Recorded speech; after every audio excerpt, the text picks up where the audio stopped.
very good afternoon. Now, we have a question for you.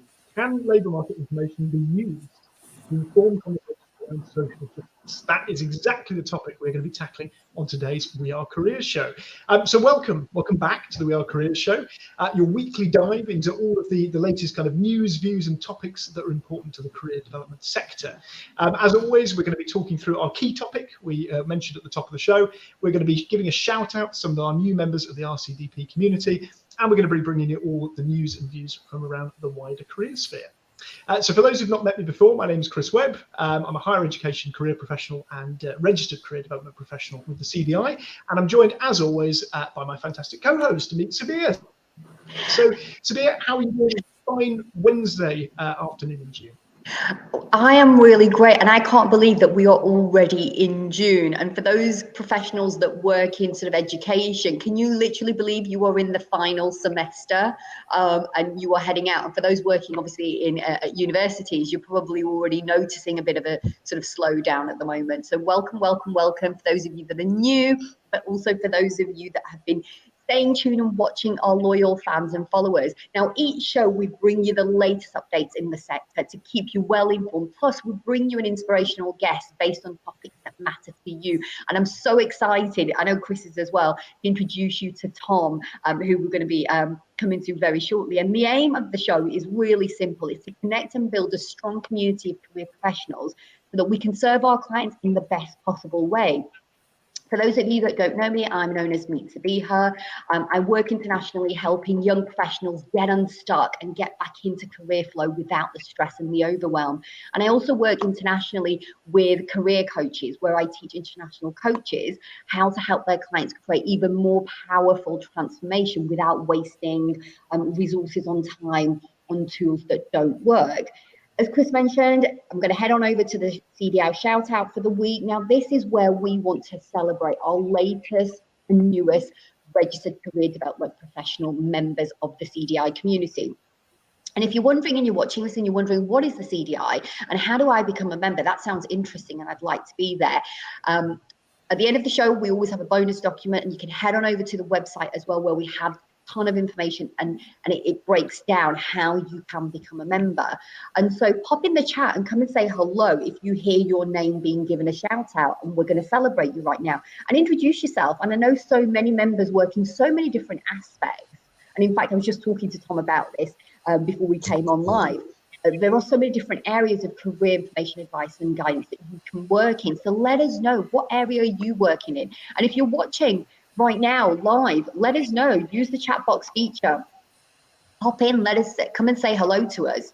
So we want to start off by celebrating the following latest members. So Roxanne Darkin, Marcia Graham, Caroline Palethorpe, Linda Darby, Emily Maguire, Jenny Hargrave, and Victoria Simpson. Well done and congratulations on becoming latest members. Now, did you see your name in that list? Or perhaps maybe you heard a fellow colleague or friend's name in the list. If so, yes, tag them. Let them know that they're being celebrated.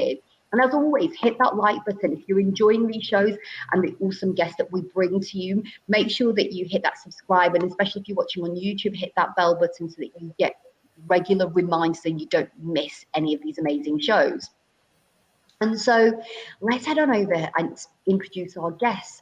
So Tom, I was just talking to you about your career journey. So for those people that don't know you, Tom, tell us a little bit about yourself and how you got into sort of kind of the work that you're doing right now. Yeah, great. Yeah. So my name is Thomas Staunton. I work at the International Centre for Guidance Studies, which is based at the University of Derby, where I do a number of things. My main job is I teach on our master's programme, but also involved in my own research, involved in various research projects that the centre does. I'm very slowly doing a PhD part-time. But yeah, I qualified as a career practitioner in 2012, and sort of spent 5 years working in various higher education institutions across the East Midlands, and then made the move across to iCeGS to start teaching on the master's programme.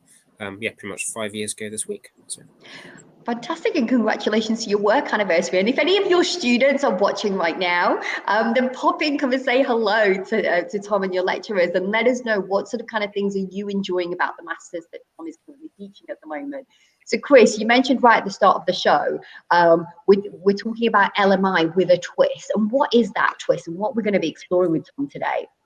Yeah, absolutely. So, I mean, we've done, obviously, as viewers will know, kind of episodes on labour market information or labour market intelligence or broadly LMI before. And, you know, one of the things we always want to do when we are careers, obviously, is kind of try and start conversations down new threads or new avenues on these kind of popular topics in kind of the career sector. So this today is all going to be about LMI for social justice. And a lot of people have kind of heard this title, requested this title online, said, oh, you know, it sounds really interesting. Love to hear more about it. But I think, Tom, I guess the first question really is, when we're talking about the idea of using labour market information for the kind of the social justice sort of agenda, what does that actually look like in practice, and can it be achieved? Yeah. Okay. Yeah. Great question. So I think for starters, you've kind of got to think a bit about what you mean by social justice. So, big ideas, interesting theories, and so how you define something like social justice makes a really big difference. So on one hand, like, you might see social justice as like, it's about access, it's about widening participation, it's about getting people from different backgrounds, making sure they've got the support that they need. If you take things like that, then labour market information research shows is really important for overcoming disadvantage. So there's lots of evidence that shows that one of the main reasons that disadvantage can become sort of structural and endemic in a society is because minority and disadvantaged communities end up with less access to labour market information. People from those backgrounds know less about the world of work, and so they're less able to access opportunities. That's why careers work in schools and right focus around labour market information through things like Gatsby is really important. It's why work in higher education to not just ensure access, but also that people can progress and get the most out of their degrees is really important. People can only aspire to what they understand. So there's inevitably a step of, if you know more about labour market information, it overcomes some of those structural difficulties. That's one answer. The other answer is, well, labour market social justice isn't just about giving people access, but it's also about how fair is that place that they end up in. It's about sort of their experiences of the world of work. So we've seen with things like, particularly like the Me Too movement, with conversations around Black Lives Matter, that often unfairness in society happens in workplaces. That's a key place where sort of injustice occurs. And so particularly things like, for people who come across things like the decent work agenda, just saying like not all jobs are created equal, things like is pay fair, do you have representation, do you have opportunities for progression, are there forms of harassment or sort of unequal practice in a particular workplace. Those are real key parts of whether people actually experience a just environment in their careers. The ILO, International Labour Market Organization, big sort of international union, basically, also representing unions on the international stage. Research that they've done shown that on the whole, people get into jobs because it offers them a salary and opportunity to use skills that they're interested in, but people leave jobs not because they weren't using their skills or because they weren't getting the pay they wanted. They leave jobs because of the culture that they experienced, because of what the management practices were like, because of how worthwhile and how fruitful their actual experience in that career actually was. Now, I think this creates a bit of a tension for us as career practitioners, because if you look at those sorts of ins and outs, what is it easiest to get hold of? It's easiest to get hold of salary information and skill requirements. It's a lot harder to try and work out what is the culture like in a particular organization, or sort of how are issues of quality treated in a workplace, what is union representation like in this workplace, sort of how meaningful is the role. But yeah, for lots of us, I mentioned we've applied for jobs because the salary was good and because we felt it would give us opportunities, but the actual experience in the role can often be quite difficult. And getting at those slightly softer, more qualitative things can often be harder for us as career practitioners. But I think the first step is recognizing actually this is really important. I shouldn't be tied to what's easiest for me to get hold of. I should be tied to what's most useful and most important for the people that I'm working with. And so framing it like that, yes, I think it's a really important point, Tom. I think, and just to kind of, I know when we were speaking the other day, you mentioned that tension I think, around not just the tension around, I guess, what's easy to get in terms of labour market information. As you said, many of us will probably be quite familiar with sites, LMI for all, or particular career sites, Prospects, for example, National Career Service, where we might go and get some of that top level salary data, or general kind of job profiles. But I think you were saying the other day also about maybe that tension as careers professionals, the many kind of masters in a way we have to serve. When we think about institutions, employers, our clients, obviously, that are going to, I think, be most important to us, but obviously there will be some other pressures kind of coming onto us. So I wonder what your kind of thoughts are on that, in terms of that tension, maybe of all those kind of different factors, and how perhaps challenging that makes it to kind of use that type of labour market information. Yeah, definitely. And yes, I think, I mean, yes, I think as we were talking about the other day, one of the difficulties is most of the information ultimately that we make use of comes from an employer. And employers want to talk about the skills that somebody would need and how much they're going to pay them, because it's on the job advert. And it's right that an employer would have those sorts of concerns, but an employer is probably going to be slightly, because of their position, is going to be slightly slower to talk about, like, how do they relate with the union in this particular workplace? Is there a union? What's the relationship like? Or they're slight, like, workplace bullying. What is the workplace bullying policy like? Sort of. These are things they're less likely to want to talk about, which isn't surprising. And like, it's not saying that all employers are sort of dastardly fiends for not having this sort of information. But we've got to understand what their position is. And so part of it is thinking, well, are there other people which might have a different position? So I would just, as a really simple starting point, thinking about a school's career program, you need to have external people coming in. Well, how often do schools, or universities for that matter, invite unions in to talk about what it means to join a union, what a union could do for somebody who's part of it, why a union is important, how much do people in schools talk about what rights an employee actually has in a workplace? Like, we might know how to write a CV, but like, do we know what sort of protections an individual can be afforded in a workplace? Some of those sort of basic sort of health and safety aspects, I guess, of being in a particular job. So yeah, and that is just shifting the sorts of people that you're happy to come in and talk. Now, that, as we were saying, that may sometimes create some difficulties, because an employer may not be very happy with sort of sharing a stake with the union, but at the end of the day, that's because workplaces have these different tensions in, and I don't think we should hide it from young people, or from students, or from anyone we're working with. We shouldn't just be served, like, we do serve a number of different masters, but we actually should serve them. Like, we shouldn't just be saying, okay, we're here to make sure that we're supporting employers or supporting local labour market strategy in a way that doesn't recognise that workplaces also have other people with different perspectives involved in it.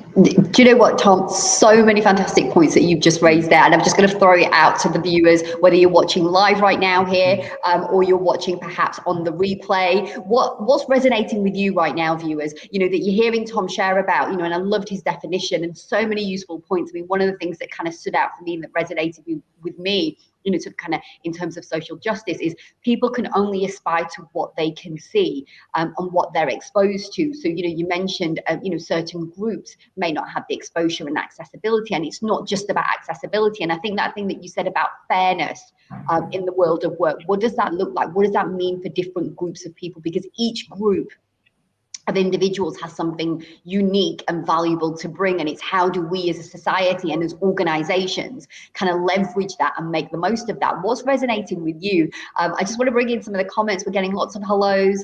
Aluel is saying hello, welcome to, we've got Facebook users saying welcome to the latest CDB members, congratulations. Judith Howard said hello from Nottingham. We've got Ross Lucas, career consultant advisor. She's presently working with online tutors whilst doing literacy development, and will be working with young people in care and fostering. So again, that's another challenging group that you're working with. So Ross, I'd love to hear what's resonating with you, Judith and Aluel, what's kind of resonating with what Tom's saying as well. And then we've got another Facebook user who's saying hello as well, and great to be here and listening to what Tom's sharing today.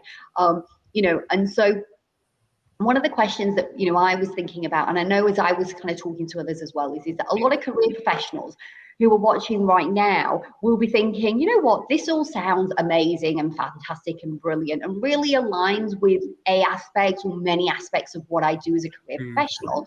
But how and what can I do practically? What are the practical steps, you know, in terms of finding and signposting to LMI to connect to some of the things that, you know, around social justice? And I'm going to do a political question by asking you a second one, tagging another one on, which is, how do you think, Tom, in your experience, doing what you've done and, you know, having that wealth of knowledge and experience and the background that you have, and I also know as well that you're doing a PhD, not on this subject, but, you know, it's tapping into this. How do you think we can use labour market information practically to support the social justice in the work that we undertake with our clients as career professionals? Yeah, so I think my starting point would be you need to set people up to think about information differently before they actually get to the information itself. So it isn't necessarily about, first off, using different information, but the role of the careers professional is to help people read the information that we presented with them better. Like Jenny Bimrose has done lots of work in this area, and that's one of her big advocates, is that what careers professionals should be doing is to support people to become better interpreters and better readers of labour market information. And I think that will come in two slightly different ways. So firstly, for it's about not making assumptions about what people might already understand and might already think about particular roles. So which partly comes back to the issues of disadvantage. So you're wanting to help people from their world understand what's out there. So it's not making assumptions that they already know things about application processes or already know what might be expected in a particular role, or already understand about how complex an application process might be and things like that. So it's stepping into people's context, and often actually understanding people's context for themselves because you've spent time talking to them is going to be really key and really important.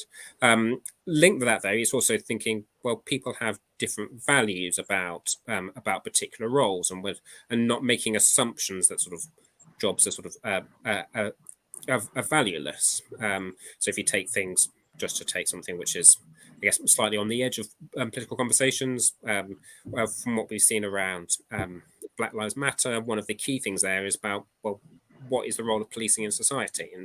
And the police force as an institution in the States or in this country, how do they respond to different groups in society? Now, that's a complicated question, but we shouldn't assume that people coming from all different walks of life with different experiences will think the same about that role as we do. We may sit there thinking, well, joining the police, you need these skills, you need this salary, this is a good thing to encourage people to do because there's lots of recruitment, it's sort of it will benefit my destinations, or it's just the police force want to come and talk to my students, so what can I do to best prepare my students to actually have that conversation? But it's also thinking, part of the conversation is thinking, well, how might different people have preconceptions about this role, and how can I work with that? How can I value that, rather than thinking that my role is to tread on that and to think that I just want to make people think more objectively about this? How do I actually value those different experiences? So recognizing those differences and giving voice to them, I think, I think it's really important. I think, sorry to interrupt you there, Tom. I think I just going back to something I think you said to me the other day, which I thought was a really good quote to get in, when you were talking about that idea of, you know, how we share labour market information, actually whether we unintentionally kind of help or harm people by doing that. I think, you know, the point you've just made me think about that, because actually, you know, generally speaking, I think sometimes LMI is painted as only being a positive thing. As you said, you know, it helps increase access, helps people, you know, see job roles or career pathways they might not have thought of. But interesting, I think, as you stated, for us to think of what the potential harm could be if we're not careful in terms of how we expose people to that or what that looks like, I guess. Yeah, definitely. Yeah, and again, I think that comes back to setting up people's expectations before they get to information, rather than necessarily having different sources of information. So, and people have been very influential on me. People like Tony Watts, Ronald Sultana, Tristan Hooley. They say, like, what career guidance does is it is engaged in the political sphere. It changes people's perceptions about what is possible, and so in that sense, it's not neutral. It either helps, it either supports different political views or it doesn't support them. And I think that's a really helpful starting point, thinking like I'm not politically neutral. There are, in a broader sense, not saying like I'm supporting a political party, but politics in terms of how power works in society is a really helpful starting point to think about what I'm doing. So if I choose to talk to people about what rights they have in their workplace or don't, and how I make that decision and why I make that decision, is going to have an impact on people that they're working with, I think. Absolutely. And this isn't about a stick to beat people with, because I'm aware, like I didn't, when I was in frontline practice, I didn't do this much. I didn't do this as much as I should have done. But thinking, actually, I think people should know what their rights are in the workplace, and I think it is. If it's not a careers advisor's job to talk about that, then whose is it? No, really great point. And I think especially nowadays, like for me, the client group that I work with, and perhaps maybe those of you that are watching resonate with this, a lot of my client groups, they're young graduate professionals, international professionals who've maybe born in one country, live in another country, and want to work in a separate country. So you're talking 3 different countries of sort of kind of opportunities. And so, right, the opportunities in LMI, how do you sort of access that? So teaching as a coach, as a career professionals, us having that capabilities and competency and investing in our own continuous professional development by learning how to do that effectively allows us to make sure that, as Chris was saying, are we harming or, are we helping or harming our clients by the way that we provide the service that we do? A really great point. Okay, I know we're going to run out of time now because you've fired up the chat box. There's lots of comments coming through and there's lots of questions that are coming through now as well. Okay, so I'm going to try my hardest to try and get through as many as I can. But before I do that, Tom, obviously you've got people, excited and sort of kind of interested in the work that you do. So where can people reach you after today's show? Maybe somebody's like thinking, oh my God, you know what? Maybe I'm interested in doing a master's and maybe coming on, Tom's course. Or maybe like I'm interested in the work that he's spoken about, or interested in getting some of the links. Now in our bonus document, for those of you are members, you'll get access to that in the Facebook community. That's only exclusive to members only. But where's the best place, Tom, that people can reach you and get in contact with you and continue this conversation? Because, this is a starting point for many people. Yeah, great. Yeah. So I think easiest thing for somebody listening to this podcast to do would be to find me on LinkedIn. I'm Thomas Staunton. You know what my face looks like. I think it'd be fairly easy to put those put those 2 things together. Or find me on Twitter. My handle's @TomStaunton84. So I think those are probably the easiest places to get in contact with me. I'd be very happy to. Fantastic. And so I'm just going to bring in then some of the comments, and then I'll go, Chris, I'll come over to you to sort of kind of wrap up today's show. So Helen was saying, when helping students, I think this was something, Tom, that you said that kind of pinged her and inspired her, which was that when helping students recognize their values in work, the relationship with colleagues often score really highly. But as Tom said, the workplace culture is really difficult to assess. One of the reasons apps I really like is Glassdoor. And there are other similar ones where you can learn a little bit about the company culture. And it's definitely one that I encourage my clients to sort of kind of go and check out. So have you heard of Glassdoor, viewers? Is this something, Tom, I don't know, that you talk about and that you share with your clients? Or is there other tools, or is there other things, or anything you want to add to what Helen is saying here? Yeah, I mean, I've come across Glassdoor before. I think, it's very sort of anonymous information. I think Hannah sort of makes reference to like some of the reviews are sometimes hard to get behind. But I mean, I think that sort of tool is really good just for getting things going. But I think it's really important to set up people with their expectations before they use that tool. It's not sort of having here's a number of links from the end of the session. I mean, I've done this in my practice, but like, here's a number of links, or one of them's this website. You might want to go have a look at it.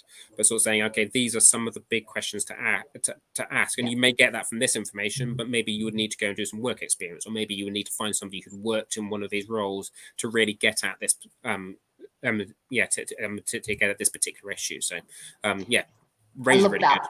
But yeah, I love that. So I love that, Tom. So one of the key messages, sorry, Chris, I was just going to wrap this up.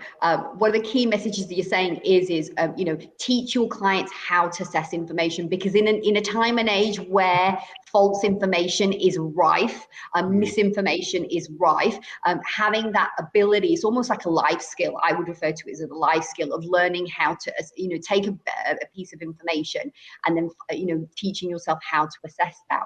And I'm just going to bring in a final final thought, Chris, and then I'll head over, I'll come to you, which is that it's important, one Facebook user has just said, it's important to help clients understand how to evaluate organizational culture from a current employee perspective. I find Glassdoor, which is what we've been talking about for this as a TripAdvisor style review for employers, which enables clients to check the real culture and not just what can be written by various policies. There was a question, Chris. Have we got time for a viewer question? No, we have not. Oh man. Okay. All right. Okay, Chris. I'll let you wrap up. Go on. On our timings, Tom. You see, we get in a lot of trouble for this. So, but sorry, Sabiha, we can pick this up. You know, perhaps kind of on the Facebook comments thread afterwards, if that's okay. But yeah, we are short on time. Short on time. Okay. So, Chris, let's wrap it up for us today then. Well, I mean, I think all that's been said has been said, I guess. I mean, I think, you know, as you said, some brilliant kind of comments in the chat. I think particularly a lot of stuff coming back, which really responds to sort of the message that Tom's been trying to get across, that, you know, we have to be really teaching career management skills, which is what we do, you know, and thinking about kind of assessing what is the value, what is the importance of labour market information, and how can we use it. Really good comment in the chat talking about, you know, should we even be using it with school-age students, and in what capacity, which again perhaps draws back to some of those comments about helping or hindering. So hopefully it started a kind of a more sort of critical conversation around labour market information for those who haven't explored the social justice element of it. And Tom, obviously, you know, huge thank you for joining us. Hope you'll stay for the kind of news section, which we'll move straight on to, which is our CDI news for the week. As always, we are running overtime, as is traditional for We Are Careers. So, Sabiha, I'm going to pass straight over to you for our CDI news for this week. What's kind of been on the agenda from the CDI perspective? Okay, so we're moving into summer, so these are my top 3 picks for today. So CDI news number 1 is the Honorary Secretary and the CDI board member nominations are now in, and voting has started. And so the electoral voting opened on Monday, the 6th of June. The deadline is Friday, the 24th of June at 4 p.m. to get your vote in. So it matters if you are a CDI member. Please head on over to the website and make your vote count. And then speaking of getting involved with the CDI, could you help your local CDI community? The CDI works to support its members, and a key part of that is providing opportunities for members to meet and discuss their work and learn from experts and develop valuable support networks.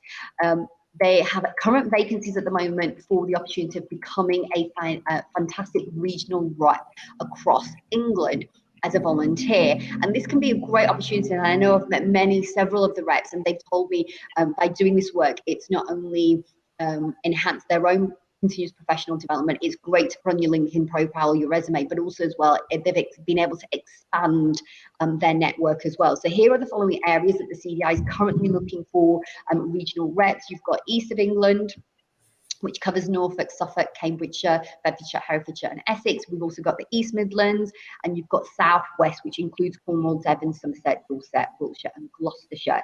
So if you are interested and it's piqued your interest, you can head on over to the website for more details about what the roles entail.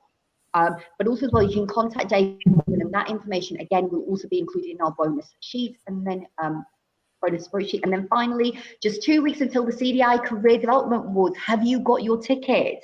It has now been moved online to Monday the 20th of June at 4 p.m. till 6 p.m. and then Wednesday the 22nd of June from 4 p.m. to 6 p.m. The ceremony is about recognising the best in career development, and there are 9 awards that are being presented. Bookings are now, you can now head on over to the website, and the booking link I've included in bonus document. So Chris, what are your top 3 stories for today?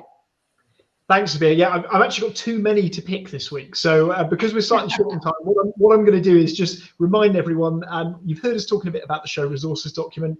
And what we mean by that is we put together a great big kind of PDF with all of the news stories from the kind of CDI and wider career sector every week. And we also put in all the resources, so links to kind of the article that Tom wrote for the Career Guidance for Social Justice blog, ways that you can kind of get in touch with our guests. So do check that out. If you're not a member of the Facebook community of practice, all you've got to do is be a CDI member. And if you're not, what are you waiting for? And then you can join the Facebook community of practice. Over 1,200 members on there now. Great place to share ideas, best practice, and of course, get access to our show resources document. So 3 really kind of key pieces of news I'm going to kind of highlight in there around sort of micro credentials and and skills development, the future of work, which is proving a really popular topic at the moment, and 2 articles from our CDI Chief Executive, David Morgan, that have been shared on the UCAS website. All of that and more will be in the show resources document. So that's kind of what you're going to find in there this week. That really sort of brings us quite nicely to the end of the programme. Our next episode is coming up in 2 weeks' time, as always. That's on Wednesday, the 22nd of June at 12 o'clock. And we're going to be myth-busting creative careers with the team from Eric, Sam Hornsby and May Yip. So keep an eye out for that one. Eric are all over social media, so you may have come across them already, but it should be a really, really good episode. So all that remains to be said is have a great fortnight for everyone else. A massive thank you to Tom for joining us today. Great. Well, thanks for the opportunity. It's been, yeah, really positive. Brilliant. Thanks, Tom. Thanks for being a fantastic co-host, as always, and a big thank you to all of our viewers watching live or on demand. We'll see you in a fortnight. Take care.